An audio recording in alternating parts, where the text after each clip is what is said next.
amputated after a bicycle accident, is facing a challenge he's spent 20 years in the NHS helping others through. Jim Ashworth-Beaumont is used to improving people's mobility even after they've lost a limb. Now his efforts are focused a little nearer home, as Aileen Clark's been finding out. Let's do a little bit of warm-up. Jim Ashworth-Beaumont, personal trainer and keen triathlete.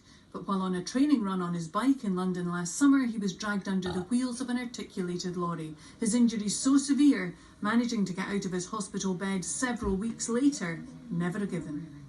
I went to sepsis, then multi-organ failure, and at that stage, really, the prognosis was not good. My wife and my family were brought in, and, basically told that I was going to die. His right arm was so badly damaged it had to be amputated, but as soon as he came out of the 6-week-long induced coma, he set about trying to beat that bleak prognosis. These exercises and leg supports were very familiar to Jim. He was brought up in Edinburgh, but for the last 20 years he's been working at the Royal National Orthopaedic Hospital in London, specialising in artificial limbs and the kind of ankle braces that were now needed to help him walk.